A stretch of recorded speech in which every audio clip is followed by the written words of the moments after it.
Shinies. People will hunt endlessly for differently colored Pokemon. Why, you may ask? It's about rarity. It's about the collection. Most importantly, it's because of how cool these colors look on that Pokemon. But what about those times the colors didn't exactly look appealing?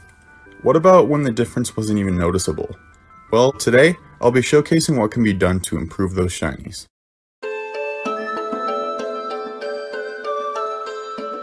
Hey guys, how's it going? It's Infernoman again. Welcome back to another video, and today I will be showing you shiny alterations that I designed for 3 separate evolutionary lines. Sometimes shinies can be disappointing, and although they made it into your prized collection, they might not be the best.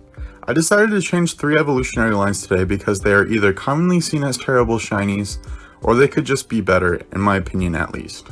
This might become a series on the channel, so if you want to see more of this type of video, drop a like on this video, and let's get right into the shinies. The first shiny line I wanted to alter actually gave me the idea to do this video, and it's because I'm currently hunting it in Sword and Shield. This line happens to be the Chansey line. This line is pretty disappointing when it comes to its shiny forms.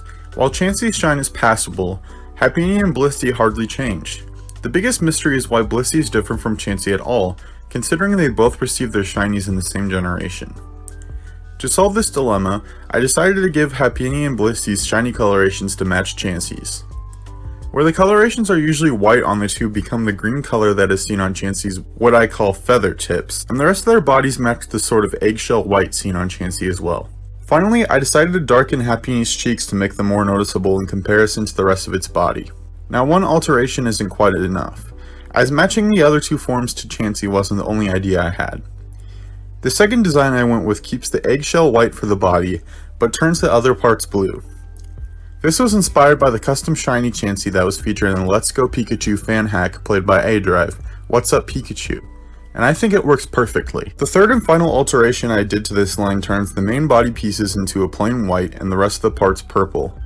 This wouldn't be the #1 option I would go with if they were really changing Chansey's shiny, but I definitely wouldn't be going out of my way to change it. Moving on from Chansey, I couldn't make this video without changing the worst shiny of all time, and that, of course, is Garchomp. Garchomp is very similar to Chansey, but in this case, it's the only shiny in the line that is barely different. Because of this, I did exactly what I did with the Chansey line and altered the colors to match the ones on Gible and Gabite, and I'd say it has improved. Although there are people who say Garchomp should fit in with Gible and Gabite for its shiny, there is a crowd of fans who believe the whole line should be different altogether.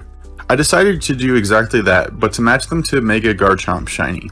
I believe Game Freak learned their lesson from the backlash they received from Garchomp shiny, so they decided to design Mega Garchomp shiny themselves. However, I don't understand why they didn't change the other forms to match it. I mean, they've altered shinies before. For example, Charizard's shiny used to be a purple color with green wings, reminiscent of Barney the dinosaur. But they changed it in Ruby and Sapphire to be black with crimson wings. Because I strongly believe the rest of the shinies should be given the chance to look like Mega Garchomp, I did exactly that. For Gible and Gabite, the main parts of their bodies turn a shade similar to lilac, with the stripes becoming magenta, including Gabite's underside. Their chests turn into the sort of mustard color seen on Mega Garchomp's belly. Garchomp follows by becoming basically what it should, Mega Garchomp without its Mega form. The third and final alterations I made to this line is inspired by the beta forms.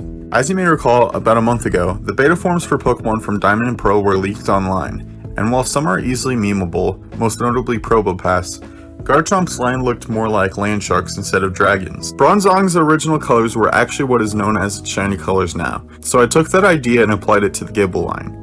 The main areas of their bodies become a mahogany color, while their chest areas become beige. Finally, the rest of the areas on their bodies match the shade of turquoise that completes the matching colors on the beta forms. The final line I decided to alter today is actually more of a want to see how they could be different rather than how they should be different. Riolu and Lucario have very passable shinies. Although yellow might not be the most appealing color on a shiny, these two make it work.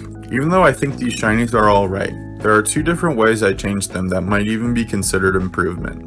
The first option I went with is taking the blue areas on their bodies and turning them a daisy shade of white. Next, I darkened the black parts of their bodies to more of a raven color to complement the white, sort of giving it a yin-yang sort of feel. The next one I went with was sort of inspired by one of Lucario's alt costumes in Super Smash Bros. The costume in mind is the magenta colored one that turns his chest fur kind of gray. I thought turning them magenta was kind of tacky, so instead I darkened it a bit to be more of a violet shade. I really think this would work, and although it's sort of the same idea as turning them yellow, it would definitely be a shiny I would want in my collection. Well guys, those are the shiny alterations formed in the fantastic mind of one Infernoman. Once again, if you are at all interested in having this video turned into a series, let me know by clicking that like button. I left the link to my Twitter down in the description below, and if you guys want this as a series, I will be taking suggestions for shinies on there, so make sure you follow me so you know when that happens. While we're on the subject of adding me on things, consider subscribing if you're new and ringing the notification bell so you can be notified by future uploads on my channel. That's going to do for this video, so this is Infernoman burning out, and I'll catch you guys in the next video. Goodbye.